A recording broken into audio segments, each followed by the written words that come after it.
जय जय गुरुदेव गुरुदेव गुरुदेव गुरुदेव।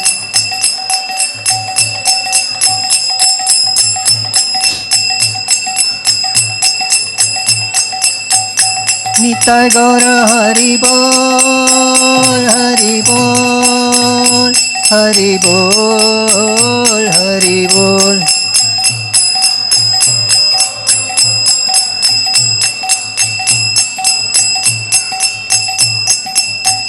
निताय गौर हरि बोल हरि बोल हरि बोल हरि बोल।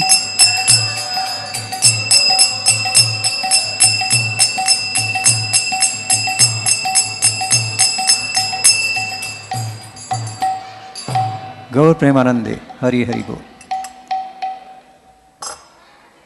मेरे पीछे प्रणति मंत्र बोलेंगे। जय ओम विष्णुपाद परमहंस परिव्राजकाचार्य अष्टोत्तर शतशीसी भक्ति वेदांत स्वामी शील प्रभुपाद की।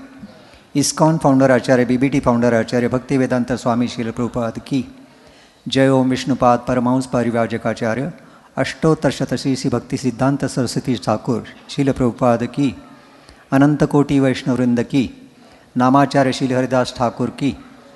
प्रेम से कहो श्री कृष्ण चैतन्य प्रभु नित्यानंद श्री अद्वैत गदाधर शिवासदि गौर भक्तवृंद की। श्री श्री राधा कृष्ण गोपीनाथ श्याम कुंड राधा कुंड गिरि गोवर्धन की। वृंदावन मथुरा धाम की। नवदीप मायापुर धाम की। पुरुषोत्तम क्षेत्र श्री जगन्नाथपुरी धाम की। द्वारकापुरी धाम की। श्री श्री राधा वृंदावन चंद्र भगवान की। श्री श्री जगन्नाथ बलदेव सुभद्रा माई की। श्री श्री गौर निताय की। गौर प्रेमानंदे। All glories to assembled devotees. All glories to assembled devotees. All glories to assembled devotees. All glories, all glories, all glories to Shri Guru and Shri Gauranga. गौर प्रेमानंदे हरि हरि बोल। आजचा श्लोक आपल्यासमोर बोर्डवर लिहिलेला आहे, मी वाचतोय, माझ्या पाठोपाठ म्हणायचं आहे। श्री भगवान उवाच कुतस्त्वाकश्मलमिदं विषमे समुपस्थितम् अनार्यजुष्टम् अस्वर्गम्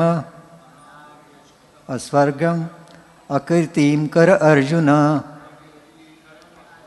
कुतस्त्वाकश्मलमिदं विषमे समुपस्थितम् अनार्यजुष्टम् अस्वर्गम् अकीर्तिकर अर्जुन। श्री भगवान उवाच कुतस्त्वाकश्मलमिदं विषमे समुपस्थितम् अनार्यजुष्टम् अस्वर्गम् अकीर्तिकरम् अर्जुन। रोजी वाचता तुम्ही हा श्लोक वाचू शकाल? हाँ। श्री भगवान उवाच कुतस्त्वाकश्मलमिदं विषमे समुपस्थितम् अनार्यजुष्टम् अस्वर्गम् अकीर्तिकरम् अर्जुन। प्रभुजी सांगतो ना सर, पूजी वाचतात की? हरे कृष्ण मताई तुम्ही वाचता?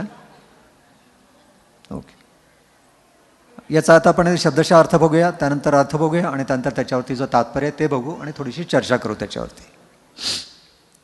श्री भगवान उवाच, श्री भगवान म्हणाले, कुतः कोठून, त्वा तुला, कल्मषम अशुद्धता किंवा केरकचरा, इदम हा शोक, विषमे या संकटाच्या वेळी, समुपस्थितम प्राप्त झाले, अनार्य ज्यांना जीवनाचे मूल्य कळत नाहीत अशा व्यक्ती, जुष्टम आचरलेले, अस्वर्ग्यम जे उच्चतर लोकात नेत नाहीत, अकीर्ती दुष्कीर्ती किंवा अपमान, करम कारण अर्जुन हे अर्जुना.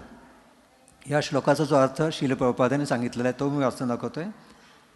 पूर्ण पुरुषोत्तम भगवान श्रीकृष्ण म्हणाले, हे अर्जुना, तुझ्यामध्ये अशा अशुद्ध गोष्टी कशा काय आल्या? ज्या मनुष्याला जीवनाच्या मूल्यांचे ज्ञान आहे त्याला या गोष्टी मुळीच शोभा देत नाहीत. या गोष्टी मनुष्याला उच्चतर लोकात जाण्यात नाही तर त्याला त्याच्या दुष्कीर्तीला कारणीभूत होतात. अर्थ परत एकदा वाचूया. पूर्ण पुरुषोत्तम भगवान श्रीकृष्ण म्हणाले, हे अर्जुना, तुझ्यामध्ये अशा अशुद्ध गोष्टी कशा काय आल्या? ज्या मनुष्याला जीवनाच्या मूल्यांचे ज्ञान आहे त्याला या गोष्टी मुळीच शोभत नाहीत. या गोष्टी मनुष्याला उच्चतर लोकात जाण्यात नाही तर त्याला त्याच्या दुष्कीर्तीला कारणीभूत होतात. याचा पुढे जे तात्पर्य प्रभुपादांनी लिहिलं 1.5 पानाचं आहे ते पण वाचूया आणि त्यानंतर आपण याच्यावरती चर्चा करू. कृष्ण म्हणजे पूर्ण पुरुषोत्तम भगवान. म्हणून संपूर्ण गीतेमध्ये श्रीकृष्णांचा उल्लेख भगवान असाच केलेला आहे. भगवान स्वरूपाचा साक्षात्कार हा परमसत्याच्या साक्षात्कारामध्ये अंतिम साक्षात्कार आहे. परमसत्याचा साक्षात्कार 3 अवस्थांमध्ये होतो. निर्विशेष ब्रह्म, सर्वव्यापी आत्मा, परमात्मा किंवा सर्व जीवांच्या हृदयामध्ये स्थित असल्याचे स्वरूप आणि भगवान किंवा पूर्ण पुरुषोत्तम भगवान कृष्ण. श्रीमद भागवतमच्या 1ल्या स्कंदातील 2ऱ्या अध्यायातल्या 11व्या श्लोकात म्हटले आहे, परमसत्याची संकल्पना याप्रमाणे विवेचित करण्यात आली आहे. वदंती तत्वविदस्तत्वम यज्ञानमद्वयम ब्रह्मेती परमात्मेती भगवान इति शब्दते. परमसत्याचे ज्ञान असणारे परमसत्याच्या साक्षात्कार 3 अवस्थांमध्ये करतात. या सर्व एकच आहेत. परमसत्याच्या अशा अवस्थांना ब्रह्म, परमात्मा आणि भगवान असे म्हटले आहे. ही 3 दिव्य स्वरूपे सूर्याच्या उदाहरणावरून स्पष्ट करता येतात. सूर्यालाही विविध प्रकारची 3 रूपे आहेत. उदाहरणार्थ आपण पाहतो तो सूर्यप्रकाश, त्यानंतर सूर्याचा पृष्ठभाग आणि प्रत्यक्ष सूर्यलोक. जे लोक केवळ सूर्यप्रकाशाचे अध्ययन करतात ते प्राथमिक अवस्थेतील विद्यार्थी आहेत.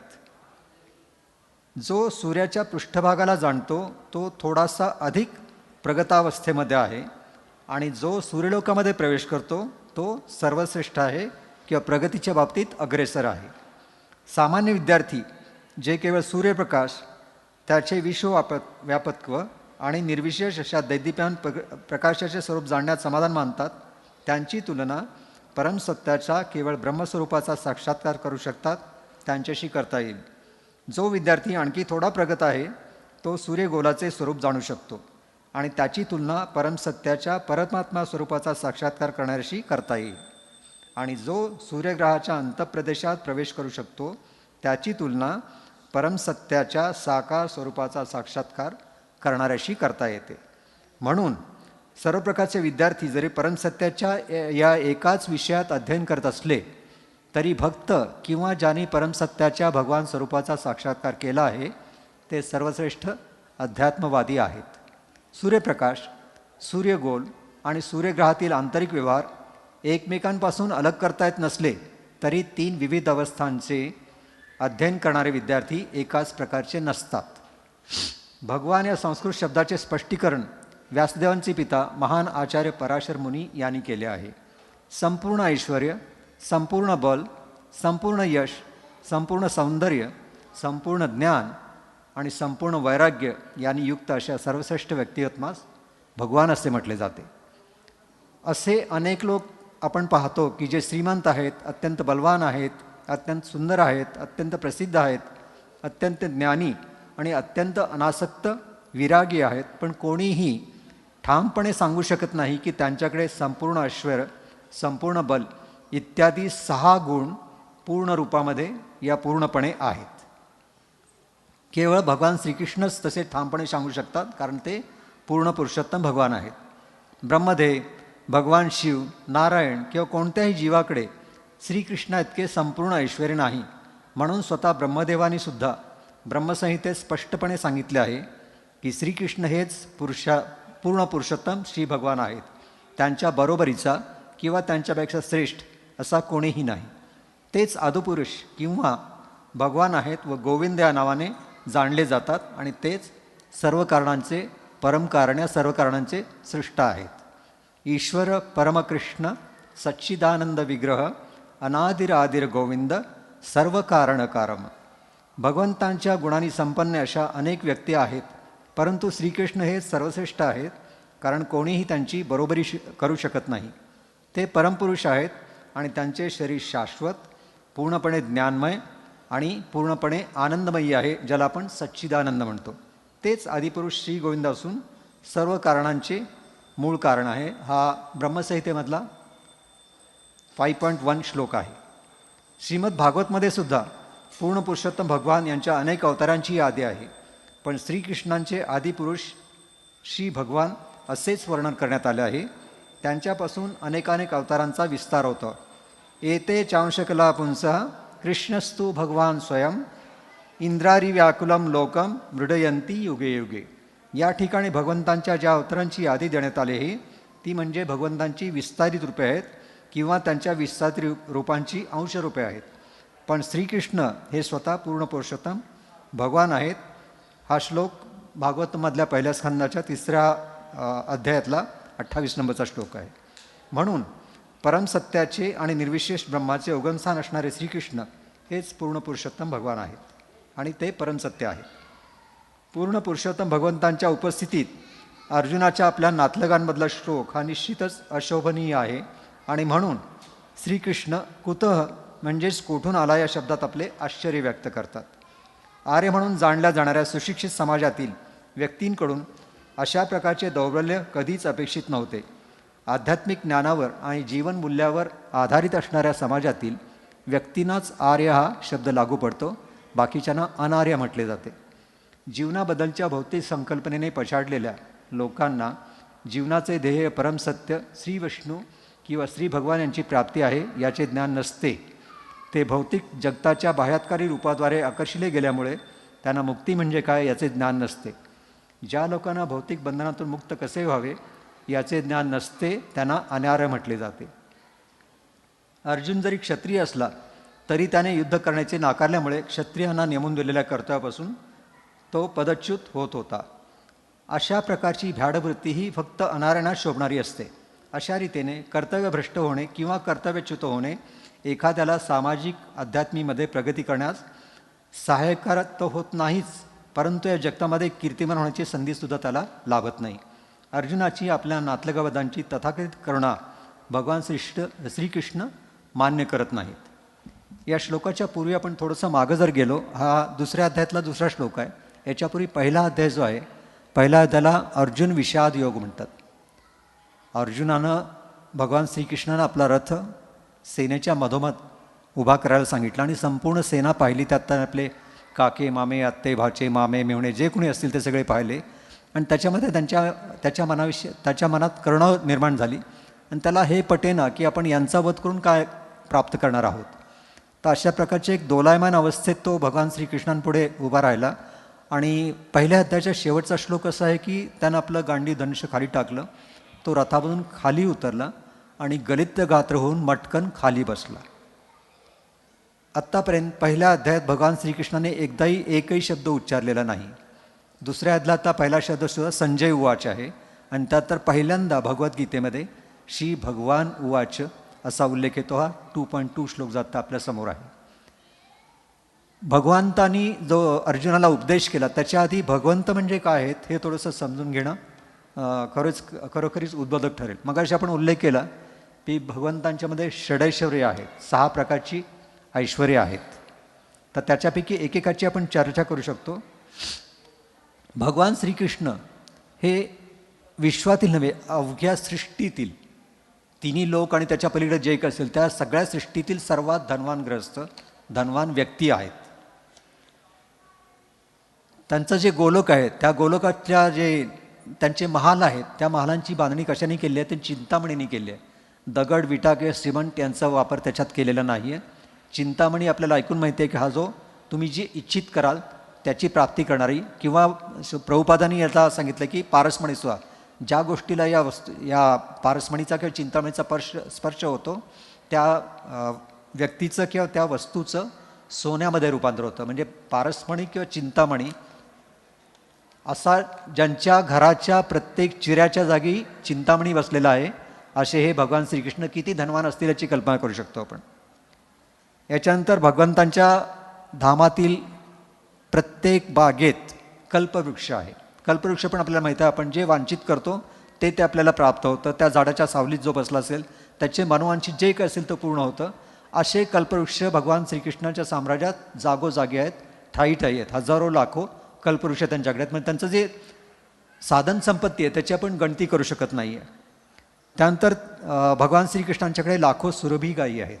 सुरभी गायी आपल्याला ऐकून माहिती आहे की वशिष्ठ मुनींसाठी त्यांनी 20,000 सैनिकांसाठी लागेल तेवढं अन्न निर्माण करून दिलं होतं. सुरभी गाय तुमच्या म्हणजे चिंतामणी असो किंवा कल्पवृक्ष असो, याचप्रमाणे सुरभी गायीसुद्धा तुम्हाला हव्या त्या वस्तू निर्माण करून देऊ शकतात. आपल्याला ऐकून माहिती आहे की भगवान श्रीकृष्णांना 16,108 पत्नी होत्या आणि त्या प्रत्येक पत्नीसाठी त्यांनी एक एक महाल बांधलेला होता. 16,108 महाल द्वारकेमध्ये त्यांनी बांधले होते आणि त्या द्वारकेतील प्रत्येक महालामध्ये लाईटिंगसाठी किंवा प्रकाश योजनेसाठी त्यांनी कुठल्याही प्रकारची विद्युत योजना वापरली नव्हती. तर विशिष्ट प्रकारची रत्न होती, ज्या रत्नांचा प्रकाश त्या महालांना प्रकाशित करत असे. अकबराच्या काळातली कहाणी व्रजभूमीविषयी सांगितलं जाते. एकदा अकबर एका भक्ताच्या स्वप्नात आले आणि त्यांनी सांगितले की मला भगवान श्रीकृष्णांच्या सेवासाठी काहीतरी सेवा करायची आहे. तर भगवान श्रीकृष्ण त्यांना सांगितलं स्वप्नात की तुम्ही असं करा, माझा एक घाट आहे वृंदावनातला, त्या घाटाचा थोड्याशा ज्याला आपण पायऱ्या म्हणतो त्या थोड्याशा खराब झालेल्या आहेत, त्या फक्त तुम्ही मला दुरुस्त करून द्या. तर अकबराला वाटलं की तर अतिशय साधी गोष्ट आहे, घाटाच्या पायऱ्या रिपेअर करायला काय लागतं. त्यांना आपल्या कारागिरांना जे स्थापत्यशास्त्रज्ञ आहेत किंवा विशारद आहेत त्यांना आज्ञा दिली की हे घाट मला 2 दिवसाच्यात सगळे रिपेअर करून पाहिजेत किंवा दुरुस्त करून पाहिजेत. अकबराला दुसऱ्या रात्री परत एकदा स्वप्न पडलं आणि ते घाट त्याच्या स्वप्नात त्याला दिसू लागले. ते सगळे घाट माणिक मोती आणि रत्नांनी जडवलेले होते. आणि त्यानंतर अकबराला लक्षात आले की भगवंतांचे जे घाट आपल्याला दुरुस्त करायला सांगितले त्याला आपण आपला सगळा खजिना जरी रिता केला तरी आपण त्याचं एक पायरीसुद्धा रिपेअर करू शकणार नाही की दुरुस्त करू शकणार नाही. म्हणजे भगवंतांचं ऐश्वर इतकं महान आहे. आपल्याला माहिती आहे आपल्या भौतिक किंवा सध्याच्या अवस्थेमध्ये अंबानी हे कुटुंब अतिशय धनाढ्य आहे. आपल्या बायकोला 450 कोटी रुपयाचं विमान हा ग्रस्त भेट देऊ शकतो. पण यांचेच वडील धीरूभाई अंबानी यांच्याकडे संपत्तीची कमी नव्हती, दोन्ही मुलांची संपत्ती, स्वतःची संपत्ती. परंतु ही संपत्ती शेवटी ज्यावेळी ते शेवटच्या अवस्थेत होते ही संपत्ती त्यांच्या कामी नाही आली. म्हणजे इतकी सारी इस्टेट, इतकी सारी संपत्ती असून सुद्धा त्याचा ते उपभोग घेऊ शकले नाहीत किंवा आपला मृत्यू थांबवू शकले नाहीत. म्हणजे ऐश्वर्यामध्ये फरक कसा आहे, भगवान श्रीकृष्णांचं ऐश्वर आणि भौतिक किंवा आपल्या कर्मी माणसांचं ऐश्वर याच्यामध्ये फरक कसा आहे.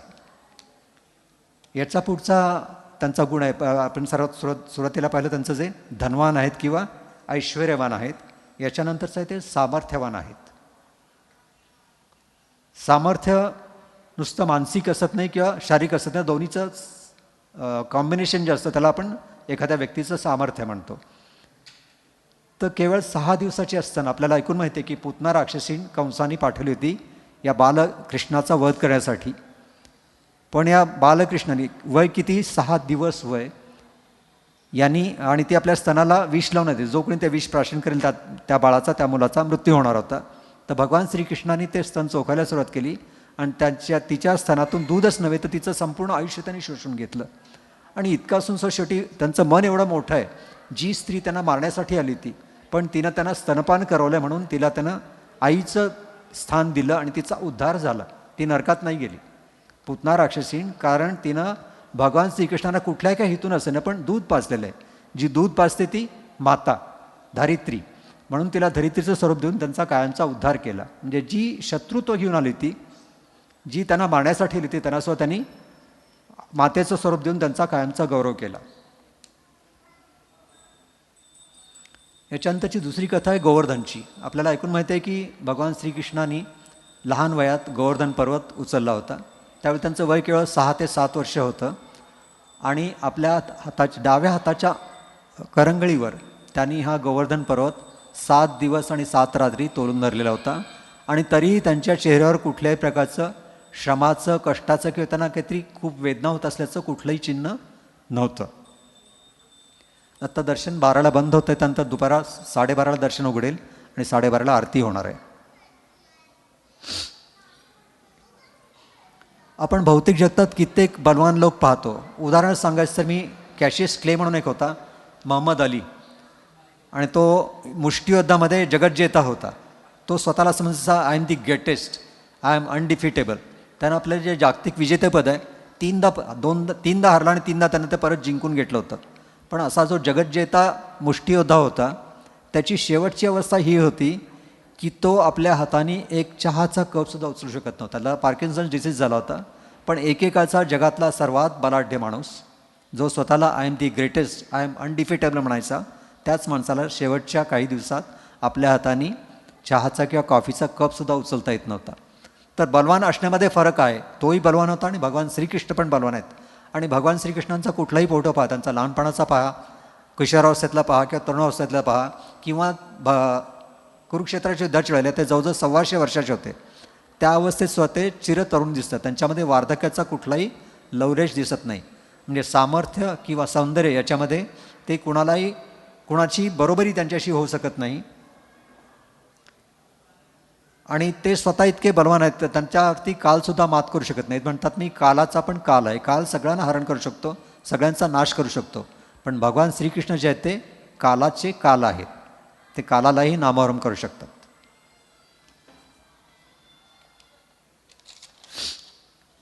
याच्या पुढचं आहे यशवान किंवा यशस्वी माणूस.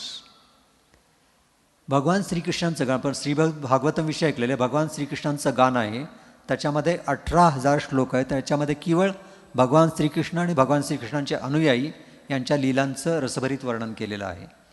त्याच्यानंतर स्वर्गलोकामध्ये जे भागवतम आहे त्याच्यामध्ये 1 कोटी श्लोक आहेत. कारण तिथं भगवंतांच्या नामस्मरण, भगवंतांची सेवा याशिवाय दुसरा कुठलाही उद्योग लोकांना, आपण जसे कामधंद्याला जातो, नोकरीला जातो, तिथं लोकांना हे सगळं करावं लागत नाही. त्यांना येतं फक्त भगवंतांची सेवा, भगवंतांचं नामस्मरण. त्यामुळे तिथल्या भागवतामध्ये 1 करोड श्लोक आहेत. त्याचप्रमाणे जीव गोस्वामी म्हणून एक महान भक्त आहेत, 6 गोस्वामीपैकी एक आहेत, वृंदावनमध्ये होते. त्यांनी भगवंतांच्या लीलावरती, भगवान श्रीकृष्णांच्या लीलावरती 4 लाख लोकांचं रसभरीत वर्णन केलेलं आहे. म्हणजे ज्यांचं वर्णन करायला आपल्याकडे शब्द नाहीत किंवा शब्द अपुरे पडतात किंवा वेळ अपुरा पडतो, असे हे जे भगवान आहेत ते जगातले सगळ्या सृष्टीतले सर्वात यशस्वी आहेत. तर आपल्याकडे आपण पाहतो, क्रिकेटमधलं एक उदाहरण सांगेन मी तुम्हाला. एकेकाळी आपण रॉन ब्रॅडमन यांना जगातले सर्वश्रेष्ठ क्रिकेटर समजत होतो. त्याच्यानंतर काही वर्षांनी सुनील गावस्कर आले. सुनील गावस्करनी 10,000 धावांचा टप्पा गाठला. लोकांना वाटलं चला एक शिखर सर झालं. आणि त्यानंतर सचिन तेंडुलकर आलं. सचिन तेंडुलकरनी प्रत्येक क्षेत्रामध्ये विक्रम केले आणि त्यांनी तर शतकांचं शतक, म्हणजे कसोटीमध्ये आणि वन डेमध्ये म्हणून त्यांनी 100 शतकं काढली. लोकांना वाटलं आता हा विक्रम कोणी मोडू शकणार नाही. त्याच्या पाठोपाठ विराट कोहली आला. त्यांना असे काही विक्रम करून ठेवले, पण तेही मोडले जाणार त्याचं कधीच म्हणता येत नाही. पण भगवंतांची जी काही कृत्य आहेत ना, कोणी त्याची बरोबरी करू शकतो, त्यांना सरपास किंवा त्याच्या पुढं जाण्याचा तर प्रश्नच येत नाही. किंवा दुसरं आपण सौंदर्याचं उदाहरण घेऊया. एकेकाळी महाराष्ट्रातली एक प्रसिद्ध अभिनेत्री होती पद्मा चव्हाण म्हणून. तिला सौंदर्याचा मादक अटंबॉम्ब म्हणायचे. त्यानंतर तिची अवस्था पुढच्या काळात काय झाली. किंवा एक इंग्लिश अभिनेत्री होती मर्लिन मनरो म्हणून. लोक तिच्यासाठी वेडेपैसे, तिच्याच देशात नाही सगळ्या देशात, सगळ्या जगातले लोक वेडेपैसे झाले. पण शेवटी तिनं निराशेतून आत्महत्या केली. जगातली सर्वात सुंदर स्त्री, पण निराशेनं आत्महत्या करून मरण पावली. तर यात सौंदर्यामधला हा जो फरक आहे, भगवान श्रीकृष्णांचं सौंदर्य आणि त्याला म्हणतात की कंदर्प कोटी कमनीय विशेष शोभान. कंदर्प म्हणजे कामदेव. अशा कोटी कोटी कामदेवांच्या सौंदर्याला सुद्धा फिकं पडेल असं भगवान श्रीकृष्णांचं सौंदर्य आहे. त्यानंतर आहे ते ज्ञानवान. भगवान श्रीकृष्ण ज्ञानवान कसे आहेत. ज्ञानवानांचे ज्ञानवान आहेत, ते सर्वात श्रेष्ठ ज्ञानवान आहेत. त्यांनी कुरुक्षेत्राच्या युद्धभूमीवरती किंग कर्तव्य मूड, म्हणजे आता याच्यापुढं काय कसं गोंधळून गेलेला अर्जुनाला फक्त 45 मिनिटात भगवद्गीता सांगितली, ज्याच्यामध्ये 700 श्लोक आहेत. आपण वाचायला बसतो आपल्याला 2 ते 2.25 तास लागतात. पण भगवान श्रीकृष्णाने ही भगवद्गीता फक्त 45 मिनिटात सांगितली होती. कुठला तरी रेफरन्स आहे, लॅपटॉप आहे किंवा आणखी काही डिक्शनरी काढली असं काही बघ नाही. धड धड धड श्लोक सगळे सांगत गेले. आणि जी भगवद्गीता भगवान श्रीकृष्णाने फक्त 45 मिनिटात सांगितली तिच्यावरती लोक अजूनही तात्पर्य लिहित आहेत, अजूनही त्याच्यावर विचार करतात आणि प्रत्येक ठिकाणी लोकांना त्याच्यातून नवनवीन विचार सापडतो आहे. भगवान श्रीकृष्णांची बुद्धिमत्ताही अशी आहे ज्याची आपण तुलना करू शकत नाही आहे. आणि शिवाय ते सांगतात ती भगवद्गीतेच्या 15व्या अध्यायातील 15व्या श्लोकामध्ये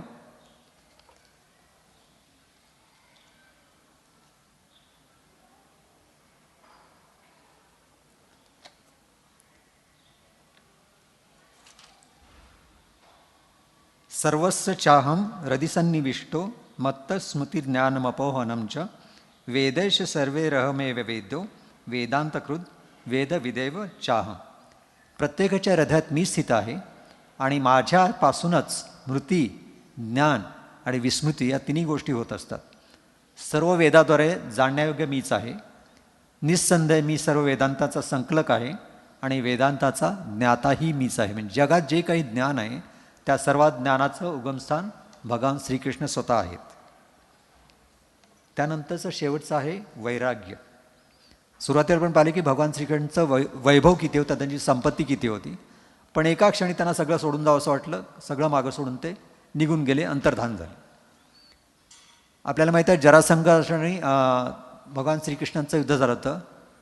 16 वेळा युद्ध झालं. त्याच्याकडे 23 अक्षौहिणी, एक अक्षौहिणी म्हणजे तकरीबन 40 ते 50 हजार. त्याच्यात सैनिक आले, हत्ती आले, घोडे आले, सगळं मिळून 40 ते 50 हजार एवढं सैन्य असतं. अशा 23 अक्षौहिणी सैन्य असलेल्या जरासंघाचा भगवंतांनी 17 वेळा पराभव केला. पण 18 वेळी ज्यावेळी त्यांना वाटलं की याच्यात काही अर्थ नाही, ते युद्धभूमी सोडून निघून गेले. आणि तरी त्यांचा गौरव होता. त्याचं नाव काय? रणछोड राय. युद्धभूमी सोडून पळून गेले, पण पळपुटातना कोणी म्हटलं नाही, रणछोड राय. त्यांचं युद्ध करणंही गौरवपूर्ण आहे आणि युद्ध सोडून जाणं की युद्धभूमी सोडून जाणं हे सुद्धा गौरवपूर्ण आहे. आता भगवान श्रीकृष्णांना आणखी एक नाव आहे माखन चोर म्हणून. भगवान श्रीकृष्णांच्या स्वतःच्या घरी नंद महाराज आणि यशोदामाईच्या घरी 9 लाख गायी होत्या.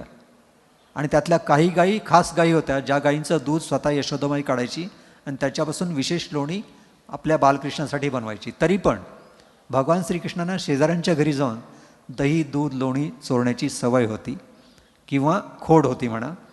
आणि हे ते का करायचे? तर त्यांच्या घरी मिळत नव्हतं म्हणून करत होते का? नाही, त्यांना फक्त आपल्या भक्तांना आनंद द्यायचा होता. आणि याचं उदाहरण असं आहे की एखाद्या दिवशी जर भगवंतानी बाल श्रीकृष्णाने शेजाऱ्या पाजाऱ्यांच्या घरी दुधाची, दह्याची किंवा लोण्याची चोरी नाही केली तर त्या गोपींना चुकल्यासारखं व्हायचं. त्यामुळे विचारायचं आज काय कृष्णाला बरं नाही का? आज चोरी नाही केली आमच्या लोण्याची. म्हणजे त्यांनासुद्धा ते आवडायचे की त्यांनी ह्या बालकृष्णांनी आणि त्याच्या सख्या सवंगड्यांनी लोणी चोरावं अशी त्यांची अपेक्षा असायची. पण लोणी चोरी केल्यानंतर मग ते त्या यशोदाकडे तक्रार घेऊन यायची की तुमची यशोदा आमच्या लोण्याची चोरी करतो, दह्या-दुधाचे हंडे फोडतो. पण त्यांना प्रत्यक्षात हे सगळं आवडायचं. आणि आपल्याकडे जे वैराग्य आहे ना, आपण म्हणतो ना मला हे नको, मला ते नको. साधारणपणे आपल्या लक्षात येतं की कोल्ह्याला द्राक्ष आंबटी कहाणी आपल्याला माहिती आहे. जी द्राक्ष त्याला हाताला येत नाहीत किंवा आपण उडी मारून सुद्धा सापडत नाहीत, तर म्हणतो जाऊ देव, ही द्राक्ष चांगली नाहीत. किंवा आपण जो म्हणतो जी गोष्ट आपल्या प्राप्त करण्याच्या पलीकडची असते त्या गोष्टी आपण सोडून देतो, नको मला. त्या बाबतीत आपण वैराग्य दाखवतो. जे आपल्याला शक्य आहे ते आपण ओढून घेतो. पण ज्या गोष्टी आपल्या आवाक्याच्या बाहेरच्या आहेत त्यांच्या बाबतीत मात्र आपण आपलं वैराग्य प्रकट करत असतो. तर अशा प्रकारे भगवंतांचे 6 गुण आपण पाहिले, 6 जी ऐश्वर्य आहेत ती पाहिली. आणि त्यानंतर आपण या श्लोकामधले जे विशिष्ट शब्द आहेत त्यांच्याविषयी थोडीशी चर्चा करूया. सगळ्यात पहिला शब्द आहे कुतस्त्वा कश्मिलमिदम. कुतस्त्वा, तुझ्या मनात हे कुडा कर्कट किंवा वाईट विचार कुठून आणि कसे आले असं कोण विचारतंय? भगवान श्रीकृष्ण अर्जुनाला विचारत आहेत. आणि याच्या मागं हेतू हाच आहे की तू एक आर्य आहेस, एक योद्धा आहेस आणि लढणं हे तुझं कर्तव्य आहे. त्या कर्तव्यापासून तुला मागं हटता येत नाही. आणि हे विचार त्याच्या मनातून काढून टाकून नवीन विचार त्याच्या मनात भरण्यासाठी भगवंतांनी संपूर्ण भगवद्गीता सांगितलेली आहे. कृष्ण हा भगवंतांचा अत्यंत प्रिय मित्र होता, त्यांचा सखा होता. त्यामुळे त्याला ते बाकी काही न सांगता सरळ सांगू शकले असते, अर्जुना बाकी काही नाही, तू युद्धाला तयार हो. पण असं नाही सांगितलं भगवंतांनी. भगवंतांनी पूर्ण 18 अध्यायाची गीता सांगितली. गीतेमध्ये त्यांनी ज्ञानयोग सांगितला, त्याच्या आधी त्याने सांख्ययोग सांगितला, त्यानंतर भक्तियोग सांगितला, राजयोग सांगितला, ज्ञानयोग सांगितला. आणि सगळ्यात शेवटच्या 18व्या अध्यायात ते म्हणत आहेत, अर्जुना हे मी तुला एवढं सांगितलं यातून तुला जे पटेल ते तू कर, अमुकच कर असं भगवंतांनी त्यावेळी सुद्धा सांगितलं नाही. पण या वेळेपर्यंत अर्जुनाला हे सगळ्या गोष्टी समजलेल्या आहेत, त्याचा भ्रमनिराश झालेला आहे. आणि त्यावेळी शेवटी अर्जुन भगवंतांना आपणहून सांगतो की करिष्ये वचनम तव, हे भगवान तुम्ही मला जे काही करायला सांगितलं. भगवंतांनी काय सांगितलं? कर्मण्येवाधिकारस्ते ना फलेषु कदाचन, तू तुझं कर्म करत राहा, त्या कर्माचं वाईट फळ तुला लागणार नाही, त्याला मी जबाबदार आहे. तुझ्यासमोर जे कौरव आहेत त्यांना तू मारतोयस असं समजू नकोस, मी त्यांना केव्हाच मारलेलं आहे. तू फक्त निमित्त मात्रम भव सव्यसाची, तू फक्त एक निमित्त मात्र बन. त्यांचा मृत्यू केव्हाच घडले, तुझ्यासमोर आहेत ते नुसते सांगाडे आहेत किंवा नुसती बुजगावणी आहेत. त्यांना तू मारण्याचं श्रेय फक्त घे, हे श्रेय मला घ्यायचं नाही, मी ते श्रेय तुला देतो, म्हणून तू फक्त हे श्रेय घे आणि तू निमित्त मात्र बन. तर अशा प्रकारे अर्जुनाला जी गोष्टी ते 1-2 मिनटात सांगू शकले असते की काही नाही, तू माझी ही तुला आज्ञा आहे आणि तू हे कर, असं न सांगता त्यांनी 45 मिनिटाची म्हणजे 700 श्लोकाची संपूर्ण भगवद्गीता त्याला ऐकवली. आणि ही भगवद्गीता भगवंतांनी फक्त अर्जुनासाठी सांगितलेली नाही आहे, ती तुमच्या आमच्या सर्वासाठी आहे. म्हणून इतकी हजारो वर्ष झाली तरी लोक तिचं अध्ययन करतात, तिचं पालन करतात. पहिला गोष्ट झाला अनार्यजुष्टम कुतस्त्वा कश्मलमिदम. आणि मगाशी मी अर्जुनाचं उदाहरण दिलं, त्यामध्ये जे आलं की त्याच्या मनातले वाईट विचार काढून टाकून नवीन विचार भरायचे होते. तसंच एक साधू आणि एक स्त्री होती. तर त्या स्त्रीच्या दारात एक साधू नेहमी उभा राहायचा आणि भिक्षा घेऊन जायचा. तर एक दिवशी ती स्त्री म्हणाली, साधू महाराज मी रोज तुम्हाला भिक्षा देते, मला किती उपदेश द्या ना. तो ठीक आहे म्हणे, मी योग्य वेळी तुला उपदेश देईन. तर एक दिवशी ती स्त्री सांगते त्यांना की साधू महाराज मी उद्या तुमच्यासाठी खीर बनवणार आहे, त्या खिरीसाठी काहीतरी भांडं घेऊन या, कारण एरवी कोरडा प्रसाद मी तुम्हाला हातात देऊ शकते, पण खीर बनवते, तुम्ही एक भांडं घेऊन या. तर दुसऱ्या दिवशी साधू महाराज आपलं कमंडलू घेऊन येतात, पण त्या कमंडलूमध्ये शेण भरलेलं असतं. ते कमंडलू त्या स्त्रीच्या हातात देतात, म्हणे हे माते हे कमंडलू घे आणि याच्यामध्ये तुम्हाला जी काही खीर बनवलीस ती खीर भरून दे.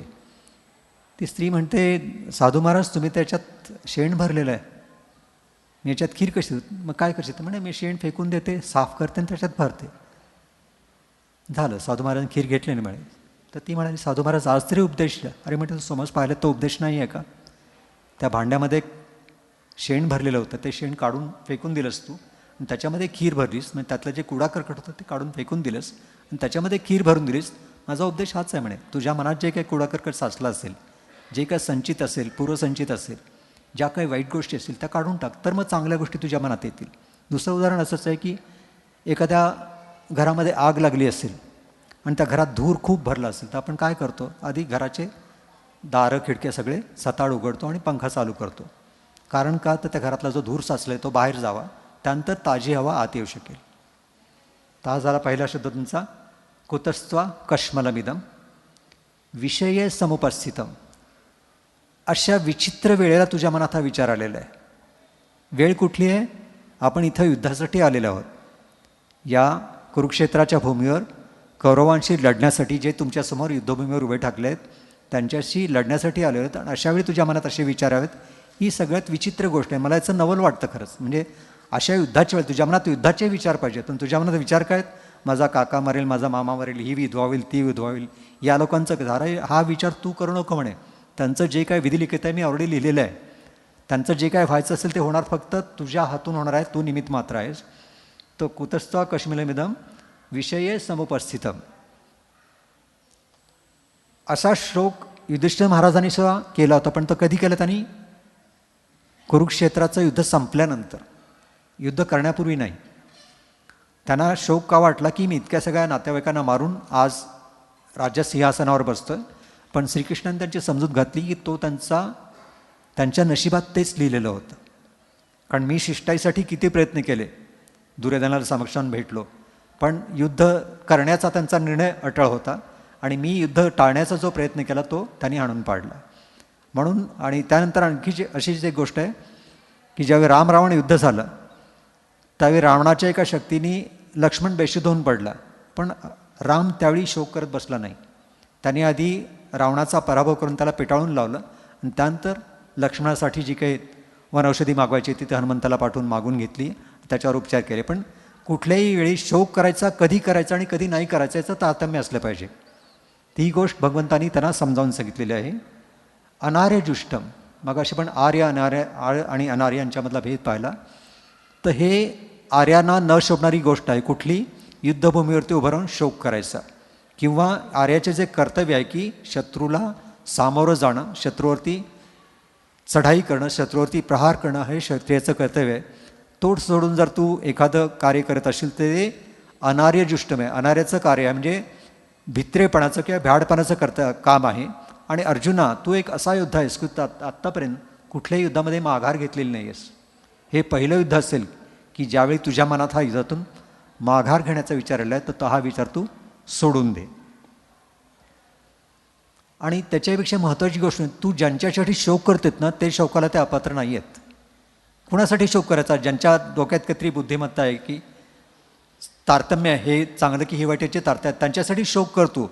पण या लोकांना त्याची काय अक्कल नाही. मी सगळं सांगून बघितलं सगळ्या प्रकारे, पण ते मानायला तयार नाहीत. तेव्हा त्यांच्यासाठी तू शोक करण्यात काही अर्थ नाही. अस्वर्ग.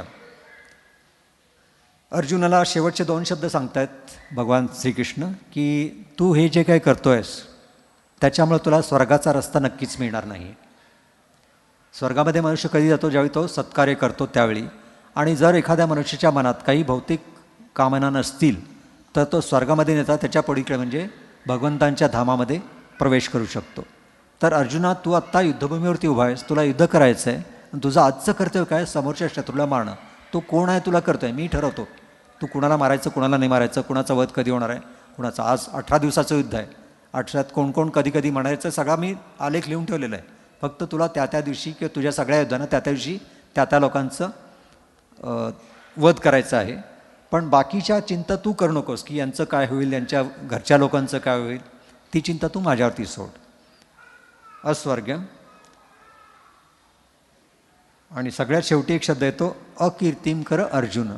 अर्जुनाला भगवान श्रीकृष्ण सांगतायत की तुझी कीर्ती एक जगज्जेता किंवा युद्धामध्ये कधी न हारणारा धनुर्धर, आणि तो तलवारबाजही होता, तलवारबाज आणि धनुर्धर दोन्ही होता. तर तुझा एक असा अजिंक्य योद्धा म्हणून जो नावलौकिक आहे, त्या नावलौकिकाला तू काळीमा भासशील. कारण तुझी आजची जी लढण्याची इच्छा आहे ती नष्ट झालेली आहे आणि तू आपलं गांडीव धनुष्य जमिनीवर टाकून रथातून खाली उतरून कपाळाला हात लावून बसलेस. हे तुला शोभत नाही. आणि इतिहासामध्ये तुझं नाव एक पळपुटा भ्याड योद्धा तसं एक माणूस म्हणून, युद्धात कोण म्हणणार आहे तुला? एखादं जर युद्धामध्ये शस्त्र टाकलं, शस्त्रवृत्ती आक्रमण किंवा शस्त्रवृत्ती वार करण्याचं टाळलं तर त्याला योद्धा कोण म्हणणार आहे? तर अशा प्रकारे तू जर वागणार असेल तर यामुळे तुझं जी आत्तापर्यंतची कीर्ती आहे, एक धुरंधर योद्धा, एक धनुर्धर म्हणून तुझी जी कीर्ती आहे त्या कीर्तीवरती काळीमा फासला जाणार आहे, किंवा तुझी जी ही कीर्ती आहे ती धुळीला मिळणार आहे. म्हणून भगवान श्रीकृष्णाने त्याला उपदेश हा केला आहे की हे सगळं तू सोडून दे आणि तुझं आजचं कर्तव्य हे आहे की तुला हातात शस्त्र घ्यायचं आहे, समोर जो शत्रू आहे त्याचा नाश करायचा आहे. आणि हा माझा हुकूम आहे, माझी आज्ञा आहे. आणि याच्यातून तुला काही पाप लागेल की तुझ्या मागे काहीतरी या पापाची फळं लागतील अशी कल्पना तू करू नको. कारण या सगळ्यांची योजना मी आधीच करून ठेवलेली आहे आणि यातून जे काही घडेल त्या सर्वांची जबाबदारी माझी आहे. आणि मगाशी जसं मी म्हटलं, यानंतर एक एक अध्याय पुढं सरकत जातात आणि प्रत्येक अध्यायामध्ये एक एक नवीन गोष्ट भगवान त्याला सांगत जातात. आणि सगळ्यात शेवटच्या अध्यायात आल्यानंतर ते सांगतात हे असं आहे, हे असं आहे, हे असं आहे. आणि भगवंतांचे जाणे की इतके सगळे मार्ग आहेत, यातला तुला कुठला मार्ग हवे तो तू उचलून घे की तू सिलेक्ट कर. अशावेळी अर्जुनाला कळतं की माझ्या मनात जो संमोह निर्माण झाला होता, नष्टो मोहा स्मृतिर्लब्धा, माझा मोह नष्ट झालेला आहे. आणि मला आता माझी जी स्मृती हरवलेली ती स्मृती हरवून मी काय झालं होतं, किंग कर्तव्यमूढ झालो होतो. माझी मती गुंठित किंवा कंठित झालेली होती. तर ती मती माझी आता किंवा माझी बुद्धी आहे ती जागृत झाली आहे आणि मला माझं काय कर्तव्य आहे ते पूर्णपणे कळालेलं आहे. आणि हे भगवंत, तुम्ही मला व्यवस्थितपणे समजावून सांगितलेलं आहे की मार्ग कुठले आहेत आणि त्यापैकी चांगला मार्ग कुठला आहे. तुम्ही जो सर्वोत्तम मार्ग सांगितलेला आहे तो मार्ग मी स्वीकारायला तयार. आणि भगवद्गीतेच्या सगळ्या शेवटी सांगितलेलं आहे की सर्व धर्मान् परित्यज्य माम एकम शरणम व्रज अहम त्वाम सर्व पापेभ्यो मोक्षयिष्यामि मा शुच. सर्व धर्मान् परित्यज्य. आपण कितीतरी प्रकारचे धर्म निर्माण करून ठेवलेत. धर्म म्हणजे आपण किती प्रकारचे काय त्याला सांगू शकतो. आपण हे हिंदू मुसलमान हे धर्म नका मोजू तुम्ही, पण काम करण्याच्या विशिष्ट पद्धती त्याला पण धर्म म्हणतात. या माणसाचा धर्म आहे किंवा स्वभाव धर्म आहे. आपण धर्म का म्हणतो? तो मनुष्य किंवा तो स्वभाव, तो समाज त्या प्रकारे वागतो. लाथ मारणा गाढवाचा स्वभाव आहे, तो गाढवाचा धर्म आहे. दंश करणं हा वृश्चिकाचा धर्म आहे. ठीक आहे. आणि एकनाथांचं एक उदाहरण सांगतो. एकनाथ महाराज एकदा नदीवरती स्नान करायला गेले होते आणि ते स्नान करून परत असताना काही टवाळखोर लोकांनी त्यांच्या अंगावर पिचकारी मारली, पान खाऊन पिचकारी मारली. एकनाथ महाराज काही बोलले नाहीत. परत गेले नदी स्नान करून, परत त्याच रस्त्याने मंदिराकडे निघाले होते. परत त्या माणसाने पिचकारी मारली. असं 108 वेळा झालं. तो माणूस पिचकाऱ्या मारून थांबला, पण एकनाथ महाराज नदीत स्नान करून थकले नाहीत. शेवटी त्या माणसाने विचारलं, महाराज मी तुमच्यावरती इतक्या वेळा थुंकलो पण तुम्हाला याचा राग नाही आला आणि तुम्ही प्रत्येक खेपेला परत जाऊन स्नान करत होता, हे कसं काय? तर म्हणे, बाबा रे, थुंकणं हा तुझा धर्म आहे. कारण तुझ्या मनात तोच एक विचार येऊ शकतो की एक ब्राह्मण स्नान करून निघालेला मंदिरात पूजा करायला निघत, त्याला त्याच्या अंगावरती थुंकणं ही की चांगली गोष्ट आहे अशातला भाग नाही. पण तुला जे जर श्रेयस्कर वाटतं तो तुझा धर्म आहे, तो तुझा धर्म तू पाळलास. आणि माझा धर्म आहे की मी जर काही कारणाने कलुषित झालो किंवा ज्याला आपण कंटॅमिनेटेड म्हणतो तो झालो, तर परत जाऊन स्नान करणं माझं कर्तव्य. कारण मी भगवंतांच्या मंदिरात अशा कलंकित अवस्थेत जाऊ शकत नाही. माझ्या अंगावरती कुणीतरी थुंकलेलं आहे, तर ही थुंकी मला धुवून काढली पाहिजे. तुझा धर्म तू पाळलास आणि माझा धर्म मी पाळतो. अशीच आणखी एक कहाणी. एका नदीत एक विंचू असं पाण्यात बुडत असतो पुरातमध्ये. ते एक भक्त बघतो, त्याने त्या विंचूला धरून एका पानावरती ठेवतो. धरून ठेवेपर्यंत ठीक आहे. द मोमेंट म्हणजे ज्या क्षणी तो धर्तीवरती आला त्याशी म्हणजे तिथेच त्याच्या बोटाला त्याने डंख मारला. आणि असं 3-4 तास झाल्यानंतर शेवटी त्या माणसाच्या मुलाने, बाबा तुम्ही असं का करताय म्हणे, तो तुम्हाला वारंवार डंख करतो आणि तुम्ही वारंवार त्याला पाण्यातून काढून बाहेर ठेवताय. तर त्यालाही उत्तर हेच दिलं होतं त्या ग्रहस्थानी की बाबा रे, एखाद्या बुडत्याला वाचवणं हा माझा धर्म आहे, एक ब्राह्मण आहे म्हणून हा माझा धर्म आहे. आणि दिसेल त्याला डंख करणं विंचवाचा धर्म आहे, त्याला त्याचा धर्म पाळू दे, मला माझा धर्म पाळू दे. तर परत आपल्या श्लोकाकडे आपण येऊया. सर्वधर्मान् परित्यज्य माम एकम शरणं व्रज अहम त्वाम सर्व पापेभ्यो मोक्षयिष्यामि मा शुचः. हे जे काही छोटे छोटे आणि चित्रविचित्र धर्म आपण निर्माण केले, त्या सर्व धर्मांचा तू त्याग कर आणि मला संपूर्ण शरणागतीने, संपूर्ण भावाने शरणागत आहे. आणि जो मला शरण येतो त्याचं मी पूर्णपणे संरक्षण करतो. सर्व धर्मान् परित्यज्य माम एकम शरणं व्रज अहम त्वाम सर्व पापेभ्यो मोक्षयिष्यामि मा शुचः. तूही काळजी करू की मी माझ्या आयुष्यात इतकी सारी पापं केली आहेत, या पापांचं काय होणं, या पापांचं फळ मला काय भोगावं लागेल असा विचार तू करू नको. कारण त्या सर्व पापांच्या फळांची सुटका, त्या फळांपासून तुझी सुटका करण्याचं काम मी करणार आहे. त्यामुळे तुला कशाही प्रकारचं चिंता करण्याचं कारण नाही. आणि मी तुला आपलं म्हटलेलं आहे, कारण तू मला आपलं म्हणून पूर्णपणे शरण आलेलं आहेस.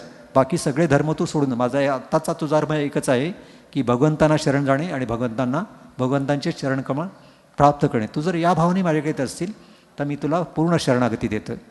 तर भगवान श्रीकृष्णांचं हे वचन जे आहे भगवद्गीतेतलं वचन आहे, फक्त अर्जुनाला नाही. माम एकम शरणं व्रज हा त्यांनी जो उपदेश केला तो फक्त अर्जुनाला नाही, संपूर्ण मानव जातीला आहे. तुम्ही मला शरण या, मी तुमचं संरक्षण करेन. योगक्षेमम वहाम्यहम. तुमचा जो काही योगक्षेम आहे, तुमचं जे काही डेली रुटीन आहे, की तुमचं जे आयुष्य आहे, त्या सर्व आयुष्याचा चार्ज मी स्वतः घ्यायला तयार आहे. फक्त तुम्ही मला मनात कसलाही किंतु न आणता शरणागत यावं. अजून एक 5 मिनिटं आहेत, आपण छोटंसं कीर्तन करूया. त्यानंतर 12:30ला दर्शन उडेल, 12:30ला आरती आहे.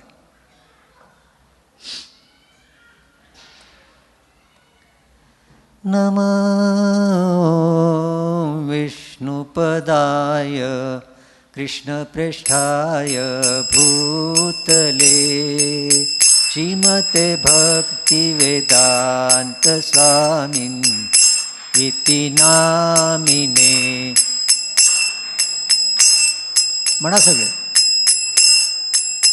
कृष्णप्रेष्ठाय भूतले श्रीमते भक्तिवेदांत स्वामिन् इति नामिने.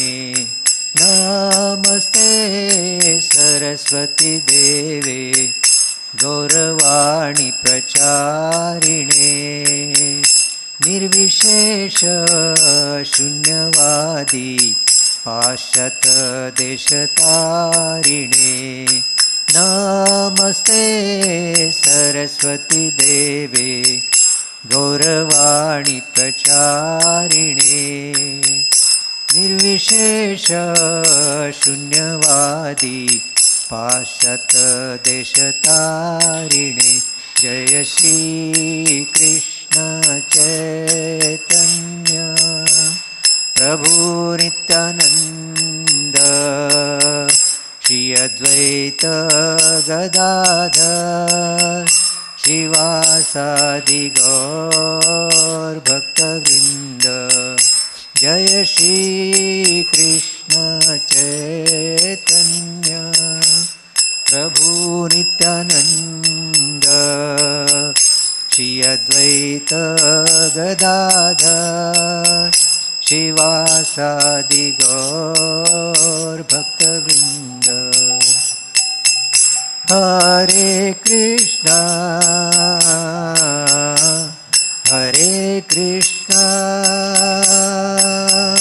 कृष्णा कृष्णा हरे हरे हरे राम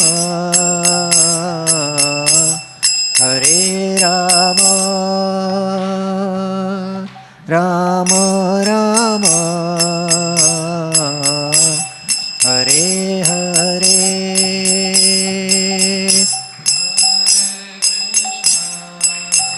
सर्वजण म्हणू शकता हरे कृष्णा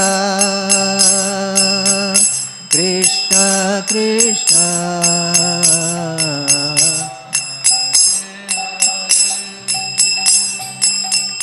हरे राम हरे राम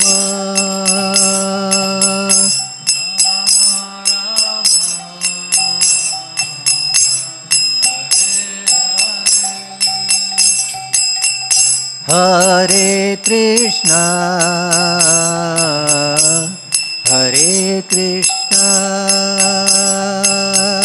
कृष्णा कृष्णा हरे हरे हरे राम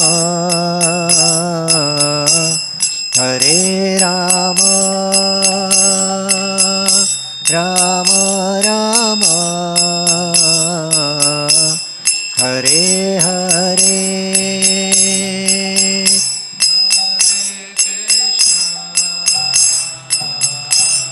हरे कृष्णा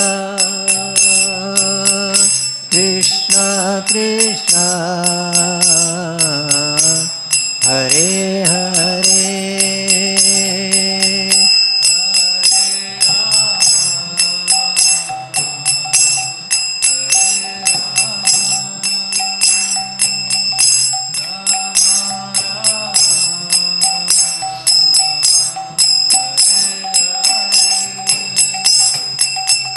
हरे कृष्णा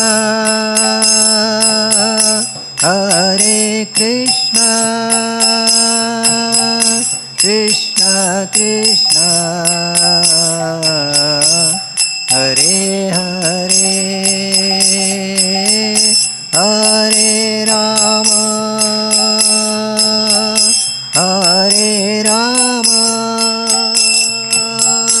राम राम हरे हरे हरे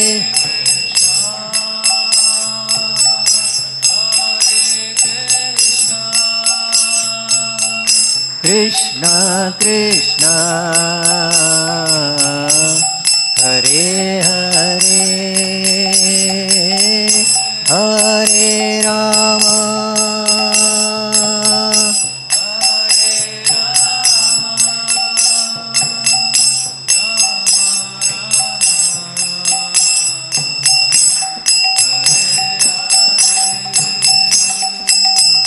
हरे कृष्णा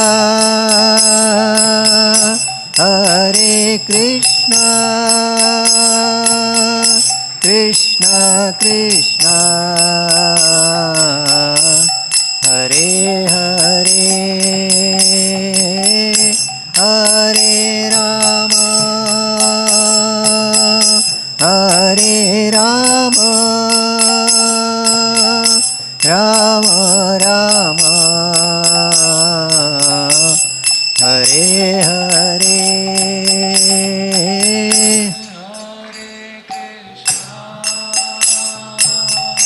हरे कृष्णा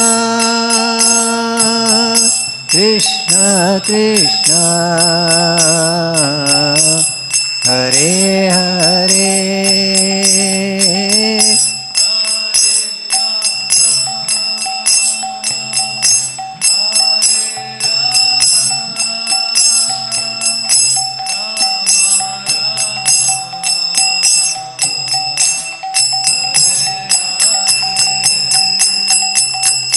हरे कृष्णा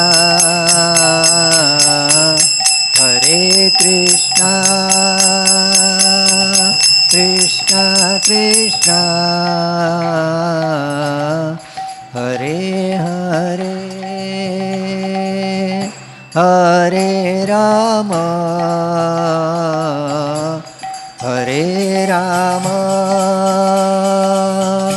राम राम हरे हरे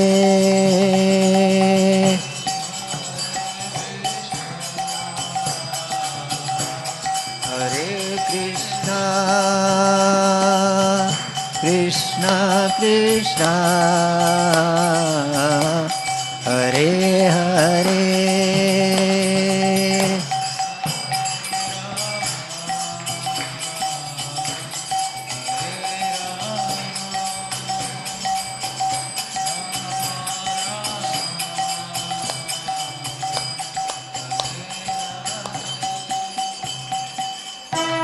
हरिनाम संकीर्तन की जय।